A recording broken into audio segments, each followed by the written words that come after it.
পরদিন হাজারে চূর্ণির ঘাটে গিয়া অনেকক্ষণ বসিয়া রহিল। তাহার মন কাল হইতে ভালো নয়। পদ্মঝির নিকট কোনো ভালো ব্যবহার কখনো সে পায় নাই, পাইবার প্রত্যাশাও করে না। কিন্তু তবুও কাল সামান্য একটু মাংস রাঁধা লইয়া পদ্মঝি যে কাণ্ডটি করিল, তাহাতে সে মনকষ্ট পাইয়াছে খুব বেশি। পরের চাকরি করিতে গেলে এমন হয়। কুসুমকে একটুখানি মাংস না দিতে পারিয়া তাহার কষ্ট হইয়াছে বেশি। অমন ভালো রান্না সে অনেক দিন করে নাই। অত আশার জিনিসটা কুসুমকে দিতে পারিলে তাহার মনটা খুশি হইত। ভালো কাজ করিলেও চাকুরির উন্নতি তো দূরের কথা, ইহারা সুখ্যাতি পর্যন্ত করিতে জানে না, বরঞ্চ পদে পদে হেনস্থা করে। একবার ইচ্ছে হয় যদুবাবুর হোটেলে কাজ লইতে, কিন্তু সেখানেও যে এরকম হইবে না তাহার প্রমাণ কিছুই নাই। সেখানেও পদ্মঝি জুটিতে বিলম্ব হইবে না। কি করা যায়? বেলা পড়িয়া আসিতেছে, আর বেশিক্ষণ বসা যায় না। বহু পাপ না করিলে আর কেহ হোটেলের রাঁধুনিগিরি করিতে আসে না। এখনই গিয়া ডেকচি না চড়াইলে পদ্মঝি এক ঝুড়ি কথা শুনাইয়া দিবে, এতক্ষণে উনুনে আঁচ দেওয়া হইয়া গিয়াছে। কিন্তু ফিরিবার পথে সে কি মনে করিয়া কুসুমের বাড়ি গেল। কুসুম আসন পাতিয়া দিয়া বলিল, বাবা ঠাকুর আসুন, বড় সৌভাগ্য, অসময়ে আপনার পায়ের ধুলো পড়ল। হাজারি বলিল, দেখ কুসুম, তোর সঙ্গে একটা পরামর্শ করতে এলাম। কুসুম সাগ্রহ দৃষ্টিতে মুখের দিকে চাহিয়া বলিল, কি বাবা ঠাকুর? আমার বয়স 46 হয়েছে বটে, কিন্তু আমার তত বয়স দেখায় না। কি বলিস কুসুম? আমার এখনো বেশ খাটবার ক্ষমতা আছে। তুই কি বলিস? হাজারের কথাবার্তার গতি কোন দিকে বুঝিতে না পারিয়া কুসুম কিছু বিস্ময় কিছু কৌতুকের সুরে বলিল, তা বাবা ঠাকুর, তা তো বটেই। বয়স আপনার এমন কি? কেন বাবা ঠাকুর? কুসুমের মনে একটা কথা উঁকি মারিতে লাগিল। বাবা ঠাকুর কি আবার বিয়ে টিয়ে করার কথা ভাবছেন নাকি? হাজারি বলিল, আমার বড় ইচ্ছে কুসুম, একটা হোটেল করব নিজের নামে। পয়সা যদি কোনোদিন হাতে জমাতে পারি এ আমি নিশ্চয়ই করব, তুই জানিস। পরের ঝাঁটা খেয়ে কাজ করতে আর ইচ্ছে করে না। আমি আজ 10 বছর হোটেলের কাজ করছি, বাজার কি করে করতে হয় ভালো করে শিখে ফেলেছি। চক্রবর্তী মশাইয়ের চেয়েও আমি ভালো বাজার করতে পারি। মাথমপুরের বাজার থেকে ফিহাটরা যদি তরি তরকারি কিনে আনি, তবে রানাঘাটের বাজারের চেয়ে টাকায় 4 আনা 6 আনা সস্তা পড়ে। এই ধরো কম লাভ নয় একটা হোটেলের ব্যাপারে। বাজার করার মধ্যেই হোটেলের কাজের অর্ধেক লাভ। আমার মনে খুব জোর আছে কুসুম। টাকা পয়সা হাতে যদি কখনো পড়ে, তবে হোটেল যা চালাবো বাজারের সেরা হোটেল হবে, তুই দেখে নিস। কুসুম হাজারি ঠাকুরের এই দীর্ঘ বক্তৃতা অবাক হইয়া শুনিতেছিল। সে হাজারিকে বাবার মতো দেখে বলিয়াই মেয়ের মতো বাবার প্রতি সর্বপ্রকার কাল্পনিক গুণ ও জ্ঞানের আরোপ করিয়া আসিতেছে। হোটেলের ব্যাপারে সে বিশেষ কিছু বুঝুক না বুঝুক, বাবা ঠাকুর যে বুদ্ধিমান তাহা সে হাজারির বক্তৃতা হইতে ধারণা করিয়া লইল। কিছুক্ষণ পরে কি ভাবিয়া সে বলিল, আমার এক জোড়া রুলি ছিল, এক গাছা বিক্রি করে দিয়েছে আমার ছোট ছেলের অসুখের সময় 8 বছর। আরেক গাছা আছে, বিক্রি করিলে 60-70 টাকা হবে। আপনি নেবেন বাবা ঠাকুর? ওই টাকা নিয়ে হোটেল খোলা হবে আপনার। হাজারি হাসিয়া বলিল, ধুর পাগলি, 60 টাকায় হোটেল হবে কি রে? কত টাকা হলে হয়? অন্তত 200 টাকার কম তো নয়, তাতেও হবে না। আচ্ছা, হিসেব করে দেখুন না বাবা ঠাকুর। হিসেব করে দেখব কি রে? হিসেব আমার মুখে মুখে। ধরো গিয়ে 2টো বড় ডেকচি, ছোট ডেকচি 3টে, থালা বাসন এক প্রস্থ, হাতা খুন্তি বেড়ি চামচে, চায়ের বাসন, বাইরে গদির ঘরে একখানা তক্তপোষ, বিছানা তাকিয়া, বাক্স, খেরো বাঁধানো খাতা 2খানা, বালতি লণ্ঠন চাকি বেলুন, এইসব নানান নটকটে জিনিস কিনতেই তো 200 টাকার ওপর বেরিয়ে যাবে। 5 দিনের বাজার খরচ হাতে করে নিয়ে নামতে হবে। চাকর ঠাকুরের 2 মাসের মাইনে হাতে রেখে দিতে হয়। যদি প্রথম 2 মাস না হলো কিছু, ঠাকুর চাকরের মাইনে আসবে কোথা থেকে? সেসব যাকগে, তাছাড়া তোর টাকা নেবই বা কেন? কুসুম ক্ষুব্ধ স্বরে বলিল, আমার থাকতো যদি, তবে আপনি নিতেন না কেন? ব্রাহ্মণের সেবায় যদি লাগে ও টাকা, তবে ও টাকার ভাগ্যি বাবা ঠাকুর, সে ভাগ্যি থাকলে তো হবে।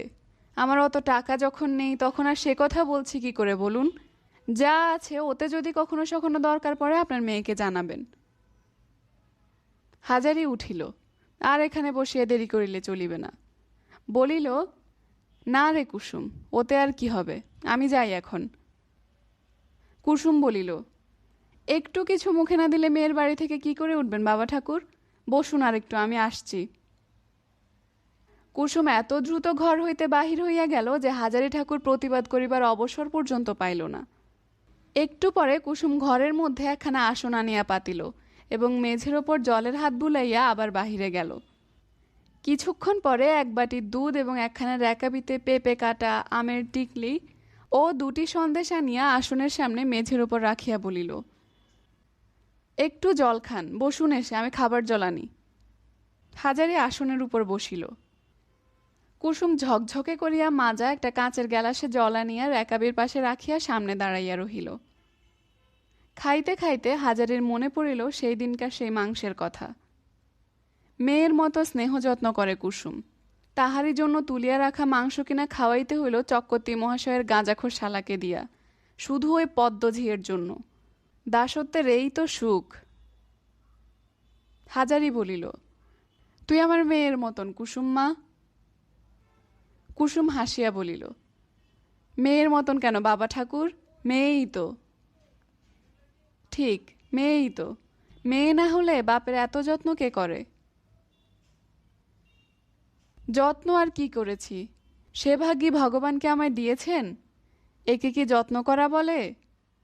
কাঁথাখানা পেতে শুচ্ছেন বাবা ঠাকুর? তা শুচ্ছি বই কিরে, রোজ তোর কথা মনে হয় শোবার সময়।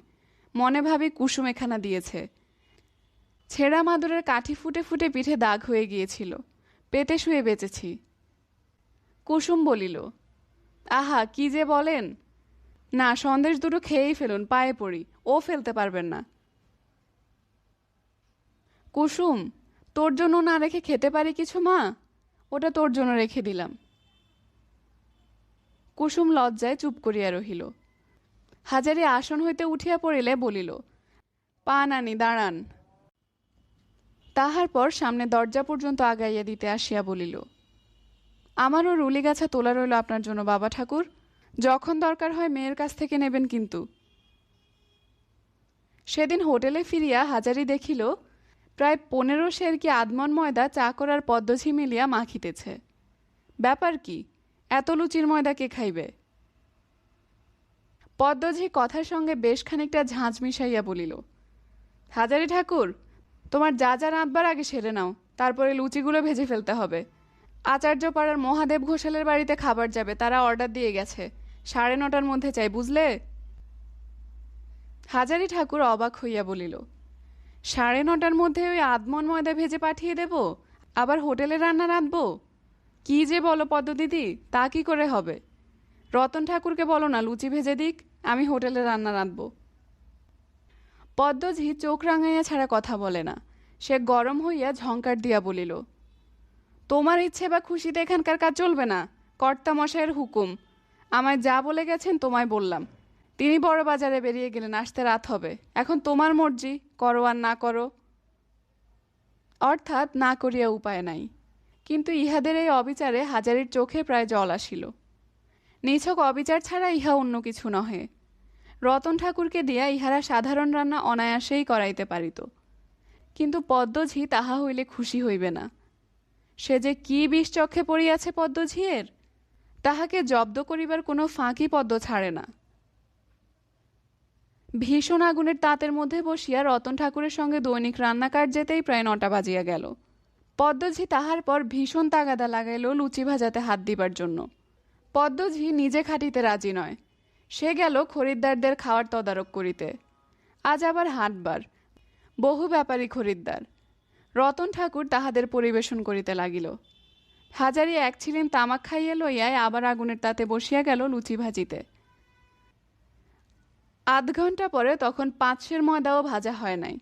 পদ্ম আসিয়া বলিল, ও ঠাকুর, লুচি হয়েছে, ওদের লোক এসেছে নিতে। হাজারি বলিল, না এখনো হয়নি পদ্মদিদি, একটু ঘুরে আসতে বলো। ঘুরে আসতে বললে চলবে কেন? 9:30টার মধ্যে ওদের খাবার তৈরি করে রাখতে হবে বলে গেছে, তোমায় বলিনি সে কথা? বললে কি হবে পদ্মদিদি, মন্তরে ভাজা হয় আদমন ময়দা। 9টার সময় তো উনুনে ব্রহ্মাণ্ড নেচি ফেলেছি, জিজ্ঞেস করো মতিকে। সেসব আমি জানি নে, যদি ওরা অর্ডার ফেরত দেয় বোঝাপড়া করো কর্তার সঙ্গে, তোমার মাইনে থেকে আধমন ময়দা আর 10 ঘির দাম 1 মাসে তো উঠবে না, 3 মাসে ওঠাতে হবে। হাজারি দেখিল কথা কাটাকাটি করিয়া লাভ নাই। সে নীরবে লুচি ভাজিয়া যাইতে লাগিল। হাজারি ফাঁকি দেওয়া অভ্যাস করে নাই। কাজ করিতে বসিয়া শুধু ভাবে কাজ করিয়া যাওয়াই তাহার নিয়ম, কেউ দেখুক বা নাই দেখুক। লুচি ঘিয়ে ডুবাইয়া তাড়াতাড়ি তুলিয়া ফেলিলে শীঘ্র শীঘ্র কাজ চুকিয়া যায় বটে, কিন্তু তাহাতে লুচি কাঁচা থাকিয়া যাইবে। এজন্য সে ধীরে ধীরে সময় লইয়া লুচি তুলিতে লাগিল। পদ্মঝি একবার বলিল, অত দেরি করে খোলা নামাচ্ছ কেন ঠাকুর? হাত চালাও না, অত লুচি ডুবিয়ে রাখলে কড়া হয়ে যাবে। হাজারি ভাবিল একবার সে বলে যে রান্নার কাজ পদ্মঝিয়ের কাছে তাহাকে শিখিতে হইবে না।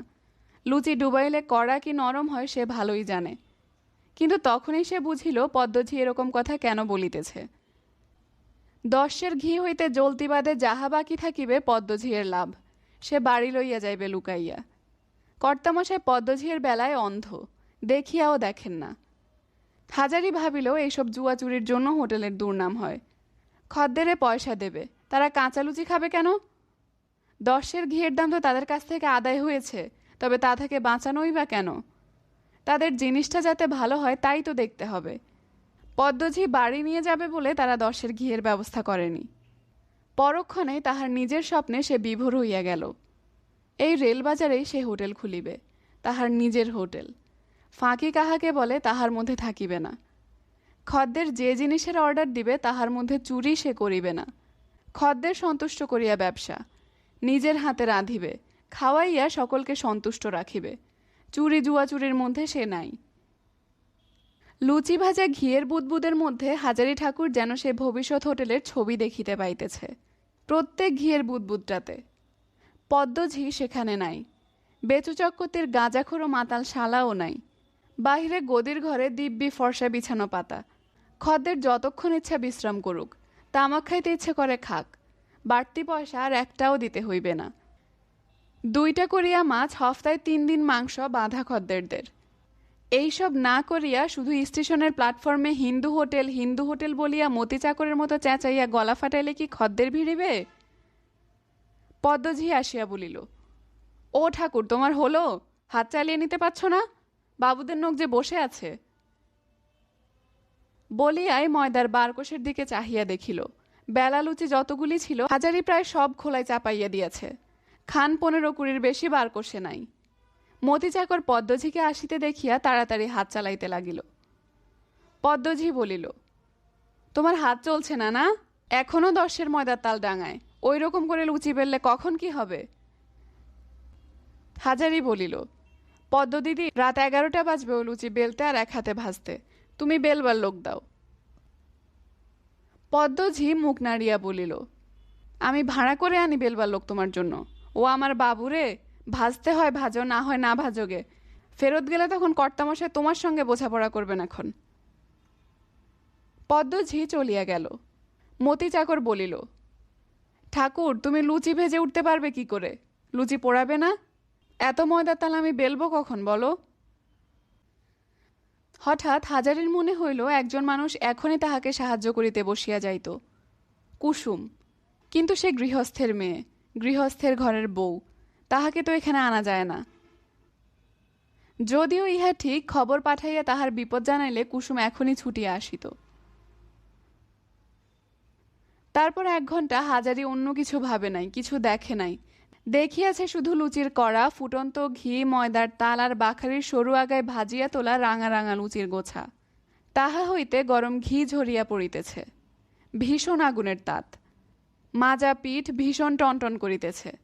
ঘাম ঝরিয়া কাপড় ও গামছা ভিজিয়া গিয়াছে।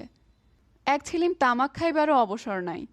শুধু কাঁচা লুচি কড়ায় ফেলা এবং ভাজিয়া তুলিয়া ঘি ঝরাইয়া পাশের ধামাতে রাখা। রাত 10টা। মুর্শিদাবাদের গাড়ি আসিবার সময় হইল। মতি চাকর বলিল, আমি একবার স্টেশনে যাই ঠাকুরমশাই, ট্রেনের টাইম হয়েছে। খদ্দের না আনলে কাল কর্তামশাইয়ের কাছে মার খেতে হবে, একটা বিড়ি খেয়ে যাই। ঠিক কথা। সে খানিকক্ষণ প্ল্যাটফর্মে পায়চারি করিতে করিতে হিন্দু হোটেল বলিয়া চেঁচাইবে। মুর্শিদাবাদের ট্রেন আসিতে আর মিনিট 15 বাকি। হাজারি বলিল, একা আমি বেলবো আর ভাজবো? তুই কি খেপলি মতি? দেখলি তো এদের কাণ্ড। রতন ঠাকুর সরে পড়েছে, পদ্ম দিদিও বোধহয় সরে পড়েছে, আমি একা কি করি? মতি বলিল, তোমাকে পদ্ম দিদি দু চোখে দেখতে পারে না। কারো কাছে বলো না ঠাকুর, এসব তারই কারসাজি। তোমাকে জব্দ করবার মতলবে এই কাজ করেছে। আমি যাই, নইলে আমার চাকরি থাকবে না। মতি চলিয়া গেল। অন্তত 5 ময়দার তাল এখনো বাকি। লেচি পাকানো সেও প্রায় 1.5। হাজারি গুনিয়া দেখিল 16 গন্ডা লেচি। অসম্ভব! একজন মানুষের দ্বারা কি করিয়া রাত 12টার কমে বেলা এবং ভাজা 2 কাজই হইতে পারে। মতি চলিয়া যাইবার সময় যে বিড়িটা দিয়া গিয়েছিল সেটি তখনও ফুরায় নাই। এই সময় পদ্ম উঁকি মারিয়া বলিল, কেবল বিড়ি খাওয়া আর কেবল বিড়ি খাওয়া। ওদিকে বাবুর বাড়ি থেকে নোক 2বার ফিরে গেল। তখনই তো বলেছি হাজারি ঠাকুরকে দিয়ে কাজ হবে না। বলি, বিড়িটা ফেলে কাজে হাত দাও না, রাত কি আর আছে? হাজারি ঠাকুর সত্যই কিছু অপ্রতিভ হইয়া বিড়ি ফেলিয়া দিল। পদ্মঝিয়ের সামনে সে একথা বলিতে পারিল না যে লুচি বেলিবার লোক নাই। আবার সে লুচি ভাজিতে আরম্ভ করিয়া দিল একাই। রাত 11টার বেশি দেরি নাই। হাজারির মনে হইল সে আর বসিতে পারিতেছে না। কেবল এই সময়টা মনে আসিতেছিল 2টি মুখ। একটি মুখ তাহার নিজের মেয়ে টেপির, বছর 12 বয়স, বাড়িতে আছে, প্রায় 5-6 মাস তার সঙ্গে দেখা হয় নাই। আরেকটি মুখ কুসুমের। ও বেলা কুসুমের সে যত্ন করিয়া বসাইয়া জল খাওয়ানো, তার সেই হাসি মুখ, টেপির মুখ আর কুসুমের মুখ এক হইয়া গিয়াছে। লুচি ও ঘিয়ের বুদবুদে সে তখনও যেন একখানা মুখই দেখিতে পারিতেছে। টেপি ও কুসুম দুয়ে মিলিয়া এক। ওরা যদি দুজন এখানে থাকিত! ওদিকে কুসুম বসিয়া হাসি মুখে লুচি বেলিতেছে, এদিকে টেপি। ঠাকুর! স্বয়ং কর্তামশাই বেচু চক্রবর্তী, পিছনে পদ্মঝি। পদ্মঝি বলিল, ও গাঁজাখোর ঠাকুরকে দিয়ে হবে না, আপনাকে তখনই বলিনি বাবু? ও গাঁজা খেয়ে বুধ হয়ে আছে, দেখছো না? কাজে গুবে কোত্থুকে। হাজারি তটস্থ হইয়া আরও তাড়াতাড়ি লুচি খোলা হইতে তুলিতে লাগিল। বাবুদের লোক আসিয়া বসিয়াছিল। পদ্মঝি যে লুচি ভাজা হইয়াছিল তাহাদের ওজন করিয়া দিল কর্তাবাবুর সামনে। 5 ময়দা লুচি বাকি থাকিলেও তাহারা লইল না। এত রাত্রে লইয়া গিয়া কোনো কাজ হইবে না। বেচু চক্রবর্তী হাজারিকে বলিলেন, ওই ঘি আর ময়দার দাম তোমার মাইনে থেকে কাটা যাবে। গাঁজাখোর মানুষকে দিয়ে কি কাজ হয়? হাজারি বলিল, আপনার হোটেলে সব উল্টো বন্দোবস্ত বাবু। কেউ তো বেলে দিতে আসেনি এক মতি চাকর ছাড়া। সেও গাড়ির টাইমে স্টেশনে খদ্দর আনতে গেল। আমি কি করব বাবু? বেচু চক্রবর্তী বলিলেন, সেসব শুনছি না ঠাকুর, ওর দাম তুমি দেবে। খদ্দের অর্ডার ফেরত দিলে সে মাল আমি নিজের ঘর থেকে লোকসান দিতে পারি নে, আর মাখা নেচি কাটা ময়দা। হাজারি ভাবিল, বেশ, তাহাকে যদি এদের দাম দিতে হয় লুচি ভাজিয়া সে নিজে লইবে। রাত 11:30 পর্যন্ত খাটিয়া ও মতি চাকরকে কিছু অংশ দিবার জন্য লোভ দেখাইয়া তাহাকে দিয়া লুচি বেলাইয়া সব ময়দা ভাজিয়া তুলিল। মতি তাহার অংশ লইয়া চলিয়া গেল। এখনও 3-4 ঝুড়ি লুচি মজুদ। পদ্মঝি উঁকি মারিয়া বলিল, লুচি ভাজছ এখনো বসে? আমাকে খান কতক দাও দিকি। বলিয়া নিজেই একখানা গামছা পাতিয়া নিজের হাতে খান 25-30 গরম লুচি তুলিয়া লইল। হাজারি মুখ ফুটিয়া বারণ করিতে পারিল না, সাহসে কুলাইল না। অনেক রাত্রে সুপ্তথিতা কুসুম চোখ মুছিতে মুছিতে বাহিরের দরজা খুলিয়া সম্মুখে মস্ত এক পোটলা হাতে ঝোলানো অবস্থায় হাজারি ঠাকুরকে দেখিয়া বিস্ময়ের সুরে বলিল, কি বাবা ঠাকুর, কি মনে করে এত রাত্রে? হাজারি বলিল, এতে লুচি আছে মা। হোটেলে লুচি ভাজতে দিয়েছিল খদ্দেরে, বেলে দেবার লোক নেই। শেষকালে খদ্দের 5 ময়দা লুচি নিলে না। কর্তাবাবু বলেন আমায় তার দাম দিতে হবে। বেশ, আমায় দাম দিতেই হয়, আমিই নিয়ে নেই। তাই তোমার জন্য বলি নিয়ে যাই। কুসুমকে তো কিছু দেওয়া হয় না কখনো। রাত বড্ড হয়ে গিয়েছে, ঘুমিয়েছিলে বুঝি? ধরো তো মা, বোচকাটা রাখোগে যাও। কুসুম বোচকাটা হাজারির হাত হইতে নামাইয়া লইল। সে একটু অবাক হইয়া গিয়াছে। বাবা ঠাকুর পাগল, নতুবা এত রাত্রে এখন আসিয়াছে লুচির বোচকা লইয়া? হাজারি বলিল, আমি যাই মা, লুচি গরম আর টাটকা, এই ভেজে তুলিছি। তুমি খান কত খেয়ে ফেলো গিয়ে এখনই, কাল সকালে বাসি হয়ে যাবে। আর ছেলে পিলেদের দাও গিয়ে, কত আর রাত হয়েছে, 12:30টার বেশি নয়। হোটেলে ফিরিয়া হাজারি ঠাকুর একটি দুঃসাহসের কাজ করিল। মতি চাকর পূর্ব হইতেই ঘুমাইয়া পড়িয়াছিল। তাহাকে তুলিয়া বলিল, মতি, আমি রাত 3টের গাড়িতে বাড়ি যাচ্ছি। এত লুচি কি হবে, বাড়িতে দিয়ে আসি। আমি কাল সকাল 10টার গাড়িতে এসে রান্না করব, কর্তামশাইকে বলো। মতি অবাক হইয়া বলিল, এত রাত্রে লুচি নিয়ে বাড়ি রওনা হবে? এত লুচি কি হবে, এখানে থাকলে কাল সকালে 12 ভূতে খাবে তো। আমার নিজের জিনিস নিজের বাড়ি দিয়ে আসি। আমার বাড়িতে ছেলে মেয়ে আছে, তারা খেতে পায় না, তাদের দিয়ে আসি। 6টা পয়সা তো খরচ। হাজারি আর ঘুমাইল না। টেপির জন্য তাহার মন কেমন করিয়া উঠিয়াছে। কুসুম যেমন, টেপিও তেমন। আরও 2টি ছেলে আছে ছোট ছোট, তাদের মুখ বঞ্চিত করিয়া এত লুচি এখানে রাখিয়া পদ্মঝি আর কর্তামশাইয়ের বাড়িতে খাওয়াইয়া কোনো লাভ নাই। রাত 3:30টার সময় গাংনাপুর স্টেশনে নামিয়া হাজারি নিজের গ্রামের পথ ধরিল এবং 3.5 ক্রোশ পথ হাঁটিয়া ভোর হইবার সঙ্গে সঙ্গে স্বগ্রামে পৌঁছিল। এঁড়োশোলা একসময় বর্ধিষ্ণু গ্রাম ছিল, এখন পূর্বের শ্রী নাই। গ্রামের জমিদার করবাবুরা এখান হইতে উঠিয়া কলিকাতা চলিয়া যাওয়াতে গ্রামের মাইনর স্কুলটির অবস্থা খারাপ হইয়া পড়িয়াছে। বড় দিঘিটা মজিয়া গিয়াছে। ভদ্রলোকের মধ্যে অনেকে এখান হইতে বাস উঠাইয়া কেহ রানাঘাট, কেহ কলিকাতা চলিয়া গিয়াছেন। নিতান্ত নিরুপায় যারা, তারাই গ্রামে পড়িয়া আছে। হাজারির বাড়িতে 2খানা খড়ের ঘর, ছোট্ট উঠান, একদিকে কাঁঠাল গাছ, অন্যদিকে সজনে গাছ এবং একটা পেয়ারা গাছ। এই পেয়ারা গাছটা হাজারির মা নিজের হাতে পুঁতিয়াছিলেন। বেশ বড় বড় পেয়ারা হয়, কাশির পেয়ারার বীজের চারা। হাজারির ডাকাডাকিতে হাজারির স্ত্রী উঠিয়া দৌড় খুলিয়া এ অবস্থায় স্বামীকে দেখিয়া বলিল, এসো এসো, শেষ রাতের গাড়িতে এলে কেন গো? এই দূর দূরান্তর রাস্তা, অন্ধকার রাত, আবার বড্ড সাপের ভয় হয়েছে। সাপের কামড়ে 2-3টি মানুষ মরে গিয়েছে এর মধ্যে। আমাদের গায়ে? আমাদের গায়ে নয়, নতুন কাওড়াপাড়া একটা মরেছে, আর বামনপাড়ায় শুনছি একটা। অত বড় বোচকাতে কি গো?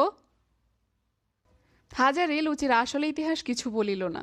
স্ত্রীর আনন্দপূর্ণ সাগ্রহ প্রশ্নের উত্তরে সে কেবল বলিল, পেয়েছি গো পেয়েছি, ভগবান দিয়েছেন।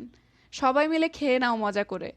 টেপিকে খুব করে খাওয়াও, ও পেট ভরে খাবে, আমি দেখি। সেদিন সকালের গাড়িতে হাজারি রানাঘাটে ফিরিতে পারিল না। দুপুরের পরে হাজারি কুসুমের বাপের বাড়ি বেড়াইতে গেল। এই গ্রামেই গোয়ালাপাড়ায় কুসুমের জ্যাঠামশাই হরি ঘোষের অবস্থা একসময় যথেষ্ট ভালো ছিল। এখনও বাড়িতে গোহালপোড়া গরুর মধ্যে 8-10টি অবশিষ্ট আছে। 2টি ছোট ছোট ধানের গোলাও বজায় আছে। হাজারিকে হরি ঘোষ খুব খাতির করিয়া খেজুর পাতার চটে বসিতে দিল। বলিল, কবে আলেন বাবা ঠাকুর? সব ভালো? তোমরা সব ভালো আছো?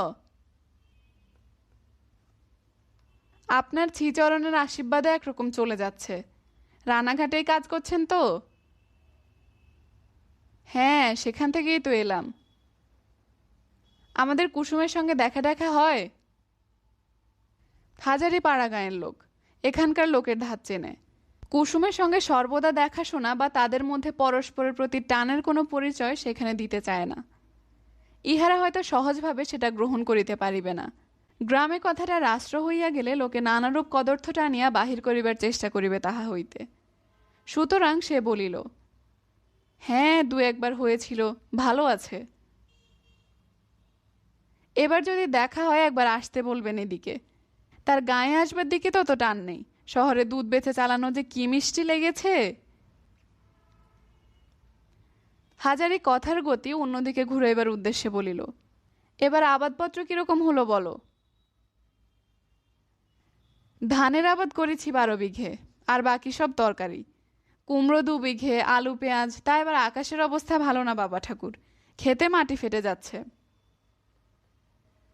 তরকারির কথায় হাজারির নিজের গোপনীয় উচ্চাসার কথা মনে পড়িল। তরকারি তাহার গ্রাম হইতে কিনিলে রানাঘাট বাজারের চেয়ে অনেক সুবিধা পাওয়া যায়। এখান হইতে সে আনাজপত্র লইয়া যাইবে। হরি ঘোষকে বলিল, আচ্ছা, তোমাদের আলু কমন হতে পারে? বাবা ঠাকুর, তার কি কোনো ঠিক আছে? তবে 30-40 মণ খুব হবে। তুমি সমস্ত আলো আমায় দিতে পারবে? নগদ দাম দেব। হরি ঘোষ কৌতূহলের সহিত জিজ্ঞাসা করিল, বাবা ঠাকুর আজকাল কাঁচামালের ব্যবসা করছেন নাকি? ব্যবসা এখনো করিনি, তবে করব ভাবছি। সে তোমায় বলবো একদিন। গোয়ালপাড়া হইতে আসিবার পথে একটা খুব বড় বাঁশবনের মধ্য দিয়া পথ। এখানে লোকজন নাই। এরোশোলা গ্রামেই লোকজনের বসত নাই। আগে ছিল। ম্যালেরিয়ায় মরিয়া হাজিয়া লোকশূন্য হইয়া পড়িয়াছে। শুধুই বড় বড় আম কাঁঠালের বাগান ও বাঁশবনের জঙ্গল। এই বাঁশবনের মধ্যে পুরনো দিনে পালিত পাড়া ছিল। হাজারি বাল্যকালেও দেখিয়াছে। পালিতেরা বেশ বর্ধিষ্ণু ছিল গ্রামের মধ্যে। পূজা পার্বণ, দোল, দুর্গোৎসব পর্যন্ত হইয়াছে রাজেন পালিতের বাড়ি। এখন জঙ্গলের মধ্যে পালিতদের ভিটাটা পড়িয়াছে এই পর্যন্ত। দিন মানেই বোধহয় বাঘ লুকাইয়া থাকে। বাঁশঝাড়ে কটকট করিয়া শুকনো বাঁশের শব্দ হইতেছে। ঘন ছায়া, শুকনো বাঁশ পাতার ও শোলার শব্দ, ফিঙে শালিক পাখির কলরব। হাজারির মনে হইল আজ যেন তার হোটেলের দাসত্ব জীবন গতে মুক্তির দিন। সেই ভীষণ গরম উনুনের সামনে বসিয়া আজারটাকে ডেকচিতে ডাল ভাত রান্না করিতে হইবে না। পদ্মঝিয়ের কড়া তাগাদা ও মুরব্বিয়ানা সহ্য করিতে হইবে না। বাঁশবনের ছায়ায় পূর্ণ শান্তিতে সে যদি ঘণ্টার পর ঘণ্টা ধরিয়া ঘুমায়, তাহা হইলেও কেহ কিছু বলিতে পারিবে না। এই মুক্তি সে ভালোভাবেই আস্বাদ করিতে চায় বলিয়াই তো হোটেল খুলিবার কথা এত ভাবে। সে যথেষ্ট অভিজ্ঞতা সঞ্চয় করিয়াছে। এইবার কিছু টাকা হইলেই সে রানাঘাটের বাজারে হোটেল খুলিয়া দিতে পারে। হাজারি সত্যই চিন্তা করিতে আরম্ভ করিল টাকা কোথায় ধার পাওয়া যাইতে পারে। এক গ্রামের গোঁসাইরা বড় লোক, কিন্তু তাহারা প্রায় সবাই কলকাতায়। এখানে বৃদ্ধ কেশব গোঁসাই থাকেন, কিন্তু লোকটা ভয়ানক কৃপণ। তিনি কি হাজারির মতো সামান্য লোককে বিনা বন্ধকে বিনা জামিনে টাকা ধার দিবেন? হাজারির জামিন হইবেই বা কে? তাহার অবস্থা অত্যন্তই খারাপ। দুখানা মাত্র চালাঘর। রান্নাঘরখানা গত বর্ষায় পড়িয়া গিয়াছে। পয়সার অভাবে সারানো হয় নাই। উঠানের আমতলায় রান্না হয়।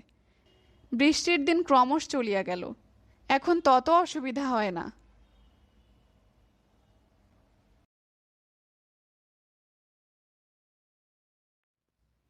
বেলা প্রায় পড়িয়া আসিয়াছে। হাজারি বাড়ি ফিরিয়া দেখিল তাহার ছোট মেয়ে টেম্পি ঘরের দাওয়ায় বসিয়া উল বুনিতেছে। টেম্পি বাবাকে দেখিয়া বলিল, তোমার জন্য আসন বুনছি বাবা, কাল যদি তুমি থাকো কালকের মধ্যে হয়ে যাবে, তোমার সঙ্গে দিয়ে দেব। হাজারি মনে মনে হাসিল। বেচু চক্রবর্তীর হোটেলে সে রঙিন পশমের আসন পাতিয়া খাইতে বসিয়াছে, ছবিটি বেশ বটে। পদ্মঝি কি মন্তব্য করিবে তাহা হইলে? মেয়েকে বলিল, দেখি কেমন আসন? বাহ, বেশ হচ্ছে তো। কোথায় শিখলি তুই বুনতে? টেপি বলিল, মুখুজ্জে বাড়ির নীলাদিয়ার অতসীদির কাছে। আমি রোজ যাই দুপুরে। ওরা আমায় গান শেখায়, বোনা শেখায়। ওরা এখনো আছে? হরিচরণবাবু চলে যাননি এখনো? ওরা নাকি এ মাসটা থাকবে। থাকলে তো আমারই ভালো, আমি কাজটা শিখে নিতে পারি। কি চমৎকার গান গাইতে পারে অতসীদি, আজ শুনবে বাবা? তুই গান শিখলি কিছু? টেপি লাজুক সুরে বলিল, দু একটা, সে কিছু নয়। তুমি অতসীদির গান যদি শোনো তবে বলবে যে কলের গানের রেকর্ড শুনছি। ওদের বাড়ি খুব বড় কলের গানও আছে, রোজ সন্ধ্যের পর বাজায়। কত রকমের গান আছে, যাবে শুনতে সন্ধ্যের পর? অতসীদি নিজে কল বাজায়, আমিও যাব তোমার সঙ্গে। অতসীদিকে বলবো বাবা এসেছে, ভালো ভালো বেছে গান দেবে। হাজারি বলিল, হ্যাঁ রে, হরিচরণবাবু শরীর সেরেছে জানিস? তা তো জানি নে, তবে তিনি বৈঠকখানায় বসে রোজই তো সবার সঙ্গে গল্প করেন। একদিন বৈঠকখানায় কলের গান বাজিয়েছিলেন, কি চমৎকার কীর্তন! সঙ্গীত শিল্পের প্রতি বর্তমানে হাজারির তত আগ্রহ নাই। হাজারির উদ্দেশ্য হরিচরণবাবুকে বলিয়া কহিয়া অন্তত 100-2 টাকা ধার করা যায় কিনা সেদিকে। হরিচরণ মুখুজ্জে মহাশয় এই গাঁয়ের মধ্যে একমাত্র শিক্ষিত, অবস্থাপন্ন ও সম্ভ্রান্ত লোক। তাহারা এই গ্রামের জমিদার, কিন্তু অনেক দিন হইতেছে গ্রাম ছাড়িয়াছেন। প্রকাণ্ড 3 মহলা বাড়ি পড়িয়া আছে, দু একজন বৃদ্ধ পিসিমাসি ছাড়া বাড়িতে আর কেহ এতদিন ছিল না।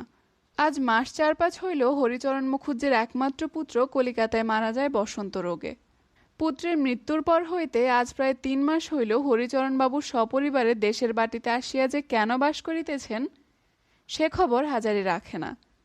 তবে ইহা জানে যে হরিচরণবাবু গ্রামের উত্তর মাঠে একটি দিঘি খনন করিবার জন্য জেলা বোর্ডের হাতে অনেকগুলি টাকা দান করিয়াছেন এবং পুত্রের নামে একটি ডিসপেন্সারি করিয়া দিবেন গ্রামে। হরিচরণবাবু কারো বাড়ি যান না, নিজের বৈঠকখানায় বসিয়া আছেন সব সময়। তার 2 মেয়ে ও স্ত্রী এখানেই, তাছাড়া চাকর বাকরও 2 জন দারোয়ান আছে বাড়িতে। সন্ধ্যার পর সাহসে ভর করিয়া হাজারি হরিচরণবাবুর পৈতৃকামলের বৈঠকখানার উঠানে গিয়া দাঁড়াইল। বৈঠকখানা বাড়ির সামনে বড় বড় থামওয়ালা সাদা মার্বেল পাথর বাঁধানো বারান্দা। বারান্দার সামনে একটা মাঝারি গোছের কামরা, পাশে একটা ছোট কামরা। পূর্বে নবীনবাবু বলিয়া ইহাদের আরেক শরিক বড় বৈঠকখানার পাশে পৃথকভাবে নিজের জন্য আরেকটি বৈঠকখানা তৈরি করিয়াছিলেন। তিনি আজ 25 বৎসর হইল নিঃসন্তান অবস্থায় মারা যাওয়াতে উক্ত বৈঠকখানা ঘর বর্তমানে বিচারি রাখিবার জন্য ব্যবহৃত হয়। হাজারি টেঁপিকে সঙ্গে করিয়া লইয়া গিয়াছিল। টেঁপি বলিল, বাবা তুমি বসো, আমি অতসীদিকে বলি গে তুমি এসেছ কলের গান শুনতে, এখুনি দেবে গান। বৈঠকখানার সামনে হাজারিকে দাঁড় করাইয়া রাখিয়া টেঁপি পাশের ছোট্ট দরজা দিয়া বাড়ির মধ্যে সরিয়া পড়িল। ঘরের মধ্যে তেলের চৌপায়া লণ্ঠন জ্বলিতেছে। ইহা সাবেকি কালের বন্দোবস্ত, এখনও ঠিক বজায় আছে। হাজারি বারান্দায় দাঁড়াইয়া ইতস্তত করিতেছে ঘরে ঢুকিবে কিনা। এমন সময় ঘরের ভিতর হইতে স্বয়ং হরিচরণবাবু বারান্দায় বাহির হইয়াই সামনে হাজারিকে দেখিয়া বলিলেন, কে? হাজারি বিনীতভাবে হাত জোর করিয়া মাথা নিচু করিয়া প্রণাম করিয়া বলিল, বাবু আমি হাজারি। ও হাজারি, কি মনে করে? এসো এসো, বাইরে দাঁড়িয়ে কেন, ঘরের মধ্যে এসো। মাস 2 তোমায় দেখিনি। তোমার মেয়ে মাঝে মাঝে আসে বটে, আমার বড় মেয়ে অতসীর সঙ্গে তার বেশ ভাব। হরিচরণবাবুর বয়স 55-56 হইবে, গৌরবর্ণ, লম্বা আর চেহারা, বড় বড় চোখ, গলার স্বর গম্ভীর। তিনি খুব শৌখিন লোক ছিলেন। এখনও এই বয়সেও এবং ছেলে মারা যাওয়া সত্ত্বেও বেশ শৌখিনতা ও সুরুচির পরিচয় আছে তার 8 পৌরে পোশাকেও। হাজারি আসলে আসিয়াছে টাকা ধার করিবার কথা বলিতে, কিন্তু বৈঠকখানা ঘরে ঢুকিয়া প্রকাণ্ড বড় সেকেলে প্রমাণ সাইজের আয়নাখানে নিজের আপাদ মস্তক দেখিয়াই তাহার সাহসটুকু সব উবিয়া গেল। হরিচরণবাবুর নির্দেশ মতো সে একখানা চেয়ারে বসিল। হরিচরণবাবু বলিলেন, চা খাবে হাজারি? হাজারি আমতা আমতা করিয়া বলিল, আজ্ঞে চা আমি। সে কেন আবার কষ্ট? হরিচরণবাবু বলিলেন, বিলক্ষণ, কষ্ট কিসের? আমি তো চা খাবই এখন, দাঁড়াও আনতে বলি। এই সময় টেপি বৈঠকখানার যে দোর অন্তপুরের দিকে সেখানে আসিয়া দাঁড়াইল। হরিচরণবাবুকে বৈঠকখানার মধ্যে দেখিয়াও সে বেশ সহজভাবেই বলিল, বাবা দাঁড়াও, অতসীদি কলের গান বাজাচ্ছে, আমি বলেছি আমার বাবা তোমাদের কলের গান শুনতে এসেছে। হরিচরণবাবু বলিয়া উঠিলেন, কলের গান শুনতে এসেছ হাজারি? তা আমাকে বলতে হয় এতক্ষণ? শুনতে আসবে আর কথা কি, তোমরা 2-5 জন আসো যাও, বড় আনন্দের কথা। গ্রাম তো লোকশূন্য হয়ে পড়েছে। ওরে খুকি, তোর বাবার জন্য আর আমার জন্য 2 পেলা চা আনতে বলে দে তোর অতসী দিদিকে। হাজারি মনে মনে টেপির উপর চটিয়া গেল। হতভাগা মেয়েটা সব দিল মাটি করিয়া। কে তাহাকে বলিয়াছিল কলের গান শুনিতে সে যাইতেছে মুখুজ্জে বাড়িতে? অতপর টাকার কথা উত্থাপন করা কি ভালো দেখায়? না, যত ছেলে মানুষ নিয়া হইয়াছে কারবার। হরিচরণবাবুর মেয়ে অতসী এই সময় 2 পেয়ালা চা হাতে ঘরে ঢুকিল। প্রথমে হাজারির সামনে টেবিলে একটি পেয়ালা নামাইয়া অন্য পেয়ালাটি হরিচরণবাবুর হাতে দিল। অতসীর বয়স 18-19, বেশ ধপধপে ফর্সা, সুন্দর মুখশ্রী, ডাগর ডাগর চোখ, এক কথায় অতসী সুন্দরী মেয়ে। পরিষ্কার পরিচ্ছন্ন অথচ সহজ অনাড়ম্বর সাজগোজ, হাতে কয়েক গাছি সরু সোনার চুড়ি এবং কানে ইয়ারিং ছাড়া অলঙ্কারের কোনো বাহুল্য নাই। হরিচরণবাবু বলিলেন, তোমার হাজারি কাকা, প্রণাম করো অতসী। অতসী আগাইয়া আসিয়া হাজারির সামনে নিচু হইয়া প্রণাম করিয়া পায়ের ধুলা লইল। হাজারি সংকুচিত হইয়া বলিল, থাক থাক, এসো মা, রাজরানী হও, এসো, কল্যাণ হোক। অতসীকে হরিচরণবাবু বলিলেন, তোমার হাজারি কাকা গান শুনবেন, গ্রামোফোনটা নিয়ে এসো। অতসীর সঙ্গে টেপি খুব ভাব করিয়াছে। টেপির বাবাকে অতসী এই প্রথম দেখিল। বন্ধুর পিতা কিরকম দেখিতে কৌতূহলের সহিত সে চাহিয়া দেখিতেছিল। বাবার কথায় বাড়ির মধ্যে চলিয়া গেল এবং কিছুক্ষণের মধ্যে চাকরের হাতে দিয়া গ্রামোফোন রেকর্ডের বাক্স বাহিরে পাঠাইয়া দিল। হরিচরণবাবু চাকরকে বলিলেন, বাজাবে কে? তোর দিদিমণি আসছে না? দিদিমণি যে বললেন আপনি বাজাবেন। আমি ভালো চোখে দেখতে পাবো না, তাকেই পাঠিয়ে দিগে, যা। একটু পরে অতসী, টেপি এবং পাড়ার আরও 2-3টি মেয়ে ঘরে ঢুকিল। কলের গান বাজনা শুরু হইল এবং চলিল ঘণ্টা 2। আরও একবার চা দিয়া গেল চাকরে, কিন্তু পরিবেশন করিল অতসী। সব মিটিয়া চুকিয়া যাইতে রাত্রি প্রায় 9:30 বাজিয়া গেল। হাজারি ছটফট করিতেছিল। গান শুনিতে সে এখানে আসে নাই। গান বন্ধ হইলে অতসী, টেপি ও মেয়ের দল যখন বাড়ির মধ্যে চলিয়া গেল, তখন হাজারি সাহসে ভর করিয়া বলিল, আপনার কাছে একটা আর্জি ছিল বাবু। হরিচরণবাবু বলিলেন, কি বলো? আমার কিছু টাকা দরকার। যদি আমায় কিছু ধার দিতেন তাহলে আমার একটা মস্ত বড় আশার কাজ মিটত। মেয়ের বিয়ে দেবে? আজ্ঞে না বাবু, তা নয়, ব্যবসা করব। কি ব্যবসা? বাবু, আপনি তো জানেন আমি হোটেলে কাজ করি, আপনার কাছে লুকোবো না। আমি নিজে একটা হোটেল খুলতে চাচ্ছি এবার। টাকাটা সেজন্য দরকার। কত টাকা দরকার? অন্তত 200 টাকা আমায় যদি দয়া করে দেন বাবু। আমার খালধারের কাঁঠাল বাগান আমি বন্ধক রাখছি আপনার কাছে। 1 বছরের মধ্যে টাকাটা শোধ করব। হরিচরণবাবু ভাবিয়া বলিলেন, বাগান বন্ধক রেখে টাকা আমি দিতাম না। দিতাম তো তোমাকে এমনি দিতাম, কিন্তু অত টাকা এমন সময় আমার হাতে নগদ নেই। হাজারি এই কথার পরে আর কোনো কথা বলিতে পারিল না। বিশেষত সে জানিত হরিচরণবাবু উদার মেজাজের মানুষ, সত্যবাদী লোক। টাকা হাতে থাকিলে হাতে টাকা না থাকার কথা বলিতেন না। অতসী আসিয়া বলিল, কাকা আপনি একটু বসুন। টেপি খেতে বসেছে, মা ছাড়লে না। মেয়েরা যারা গান শুনতে এসেছিল সবাইকে না খাইয়ে যেতে দেবেন না।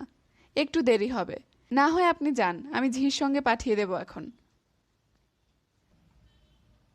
হরিচরণবাবু বলিলেন, তোমার যদি বিশেষ কাজ না থাকে একটু বসে যাও না হাজারি, তোমার সঙ্গে 2টো কথা কই। কেউ বড় একটা আসে না আমার এখানে। হাজারি বসিল। তুমি কোথায়, কোন হোটেলে কাজ করো? আজ্ঞে রানাঘাট বেতু চক্রবর্তীর হোটেলে, রেলবাজারের মধ্যে। কত মাইনে পাও? বাবু, সে আর বলবার কথা নয়। খাওয়া আর 7 টাকা মাসে। তাই ভাবছিলাম পরের তাঁবে থাকবো না। এদিকে বয়স হলো, এইবার একটা হোটেল খুলে নিজে চালাবো। হোটেল চালাতে পারবে? তা বাবু, আপনার আশীর্বাদে একরকম সবই জানি ও লাইনের। বাজার আর রান্না, হোটেলের 2টো মস্ত কাজ। এ যে শিখেছে সে হোটেল খুলে লাভ করতে পারে। আমি অনেক দিন থেকে চেষ্টা করে ও 2টো কাজ শিখে নিয়েছি। খদ্দের কি চায় তাও জানি। চাকরি করি রাঁধুনির বটে বাবু, কিন্তু আপনার বাপ মায়ের আশীর্বাদে, আপনার আশীর্বাদে চোখ কান খুলে কাজ করি। বেশ ভালো। উৎসাহ পাইয়া হাজারি তাহার বহুদিনের আশা ও স্বাদ একটি আদর্শ হিন্দু হোটেল প্রতিষ্ঠা সম্বন্ধে অনেক কথা বলিল। চূর্ণী নদীর ধারে বসিয়া অবসর মুহূর্তে তাহার সে স্বপ্ন দেখার কথাও গোপন করিল না। তাহার রান্না খাইয়া কলিকাতার বাবুরা কিরকম সুখ্যাতি করিয়াছে, যদুবাবুজের হোটেলে তাহাকে ভাঙাইয়া লইবার চেষ্টা, কিছুই বাদ দিল না। হরিচরণবাবু বলিলেন, দেখো হাজারি, তোমার কথা শুনে তোমার ওপর আমার হিংসে হয়। তোমার বয়স হলে কি হবে, তোমার জীবনে মস্ত বড় আশা রয়েছে, একটা কিছু গড়ে তুলব। এই আশাই মানুষকে বাঁচিয়ে রাখে। আমার ছেলেটা মারা যাওয়ার পর আমার জীবনে যেন সব কিছু ফুরিয়ে গিয়েছে মনে হয়। আর যেন কিছু করবার নেই। করে কি হবে, কার জন্য করব, এই সব কথা মনে ওঠে। তাছাড়া জীবনে কখনোই কিছু দরকার হয়নি। বাবার সম্পত্তি ছিল যথেষ্ট, নতুন কিছু গড়ে তুলবো এই ইচ্ছে কোনোদিন জাগেনি। তোমার বয়স হলে কি হবে, ওই একটা আশায় তোমায় যুবক করে রেখে দেবে যে। আমার মাথায় এত পাকা চুল ছিল না। খোকা মারা যাওয়ার পরে জীবনের উদ্যম আশা ভরসা যেমন চলে গেল, অমনি মাথার চুলও পেকে উঠল। তবে এখন ইচ্ছে আছে খোকার নামে একটা স্কুল করে দেব। আবার ভাবি স্কুলে পড়বেই বা কে, আমাদের এই অঞ্চলে তো লোকের বাস নেই। তার চেয়ে না হয় একটা ডাক্তারখানা করে দেই। উদ্যমী জীবনের সবটুকু, যার জীবনে আশা নেই, যা কিছু করার ছিল সব হয়ে গেছে, তার জীবন বড় কষ্টকর। যেমন ধরো দাঁড়িয়েছে আমার। খোকা মারা না গেলে আজ আমার ভাবনা হে হাজারি। ভেবেছিলাম কয়লার খনি ইজারা নেব, কত উৎসাহ ছিল। এখন মনে হয় কার জন্য করব। তাই বলছিলুম, তোমায় দেখে হিংসে হয়। তোমার জীবনে উদ্যম আছে, আশা আছে, আমার তা নেই। আর এই দেখো, এই পাড়াগায়ে একলাটি আছি পড়ে। ভালো লাগে কি? ভালো লাগে না, কখনো থাকিনি। কিন্তু বাইরেও আর হইচইয়ের মধ্যে থাকতে ভালো লাগে না। ওই মেয়েটা আছে, কলের গান এনেছে একটা, বাজায় আমি শুনি। ওর মায়ের জন্য বেছে বেছে ভক্তি আর দেহতত্ত্বের গান কিনে দিয়েছি, যদি তা শুনে তার মনটা একটু ভালো থাকে। মেয়ে মানুষ, কষ্টটা লেগেছে তার অনেক বেশি। হাজারি এই দীর্ঘ বক্তৃতার সবটা তেমন বুঝিল না, কেবল বুঝিল পুত্রশোকে বৃদ্ধের মাথা খারাপ হইয়া গিয়াছে। সে সহানুভূতিসূচক দু চার কথা বলিল। বেশি কথা অনেকক্ষণ ধরিয়া গুছাইয়া বলিতে কখনো সে শেখে নাই। তবুও পুত্রশোকাতুর বৃদ্ধের জন্য তাহার সত্যকার দুঃখ হওয়াতে ভাবিয়া ভাবিয়া মনে মনে বানাইয়া কিছু বলিল। হরিচরণবাবু বলিলেন, আর একটু চা খাবে? আজ্ঞে না, চা খাওয়া আমার তেমন অভ্যাস নেই, আপনি খান বাবু। এমন সময় টেপি আসিয়া বলিল, বাবা যাবে? হাজারি হরিচরণবাবুর কাছে বিদায় লইয়া মেয়েকে সঙ্গে করিয়া বাহির হইল।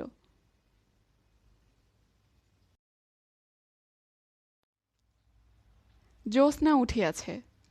ভরেদের বাড়ির উঠানে রাঙা কাঠ কাটিয়াছে। রাঙা কাঠের গন্ধ বাহির হইতেছে। সিধু ভর দাওয়ায় জাল বুনিতেছিল। বলিল, দা ঠাকুর, কনে ছিলেন এত রাত অবধি? হাজারি বলিল, বাবুর বাড়ি। বাবু ছাড়েন না কিছুতে, চা খাও, কলের গান শোনো, শেষে তো টেপিকে না খাইয়ে ছাড়লেন না গিন্নিমা। হাজারির বড় ভালো লাগিয়াছিল আজ সন্ধ্যাটা। বড়লোকের বৈঠকখানায় এমনভাবে বসিয়া চা সে কখনো খায় নাই। খাতির করিয়া তাহার সঙ্গে কোনো বড়লোকে মনের কথাও কখনো বলে নাই। কলের গান তো আছেই। মেয়েকে বলিল, টেপি, কি খেলি রে? টেপি একটু ভোজন প্রিয়, খাইতে ভালোবাসে, আর গরিবের মেয়ে বলিয়াই অতসীর মা তাহাকে না খাওয়াইয়া ছাড়েন না। বলিল, পরোটা, মাছের ডালনা, সুজি, পটল ভাজা, আলু ভাজা। হাজারির স্ত্রী অনেকক্ষণ রান্না সারিয়া বসিয়া আছে। বলিল, এত রাত্রির পর্যন্ত ছিলে কোথায় সব? পাড়া বেড়ানো শেষ হয় না যে তোমাদের, বসে বসে কেবল ঘুম আসছে। টেপি বলিল, আমি খেয়ে এসেছি মা, অতসী দিদির মা ছাড়লেন না কিছুতে, আমি কিছু খাবো না। হ্যাঁ রে, তুই খেয়ে এলি? ও বেলা সে বাসি লুচি তোর জন্য রয়েছে যে, লুচি খাবি না? অনেক দিন ইহাদের সংসারে এমন সচ্ছলতা হয় নাই যে লুচি ফেলিয়া ছড়াইয়া ছেলেমেয়েরা খাইতে পায়, বলিয়া ওর সুখ। টেম্পি বলিল, তুমি খাও মা, আমি খুব খেয়ে এসেছি। সেখানেও তো পরোটা, সুজি, মাছের ডালনা এইসব খাইয়েছে। আজ দিনটা বেশ কাটলো না মা? ভালো খাওয়া সকাল থেকে শুরু হয়েছে আর রাত পর্যন্ত চলেছে। আহারাদি শেষ করিয়া হাজারি বাহিরে বসিয়া তামাক খাইতে লাগিল। হরিচরণবাবুর কথায় তাহার অনেকখানি উৎসাহ আজ বাড়িয়া গিয়াছে। লুচি, টেপি কত লুচি খাইতে পারে সে তাহার ব্যবস্থা করিবে। তাহার এইসব লোভাতুর ছেলেমেয়ের মুখে ভালো খাবার দাবার সে দিতে পারে না, কিন্তু যাতে পারে সে চেষ্টা করিবার জন্যই তো সুযোগ খুঁজিয়া বেড়াইতেছে। হরিচরণবাবুর টাকা আছে বটে, কিন্তু তাহার মতো লোভাতুর ছেলে মেয়ে নাই তাহার ঘরে। কাহাদের মুখে সুখাদ্য তুলিয়া দিবার আশায় তিনি খাটিবেন। আজ হরিচরণবাবুর নিকট হইতে সে টাকা ধার পায় নাই বটে, কিন্তু এমন একটা জিনিস পাইয়া আসিয়াছে যাহার মূল্য টাকা কড়ির চেয়েও বেশি। তাহার সংসারে ছেলে মেয়ে আছে, টেপি আছে। তাহাদের মুখের দিকে চাহিয়া তাহার হাতে পায়ে বল আসিবে, মনে জোর পাইবে। হরিচরণবাবুর জীবন শেষ হইয়া গিয়াছে। তাহার বয়স 46 হইলে কি হয়? টেপি যে ছেলে মানুষ, তাহার নিজের সুখ কিসের? টেপিকে একখানা ভালো শাড়ি কিনিয়া দিলে ওর মুখে যে হাসি ফুটিবে, সেই হাসি তাহাকে অনেক দূরে লইয়া যাইবে কর্মের পথে। আহা, যদি এমন কখনো হয়, যদি টেপিকে একটা কলের গান কিনিয়া দেওয়া যায়। গান এত ভালোবাসে যখন। হয়তো স্বপ্ন, কিন্তু ভাবিয়াও তো আনন্দ। দেখা যাক না কি হয়।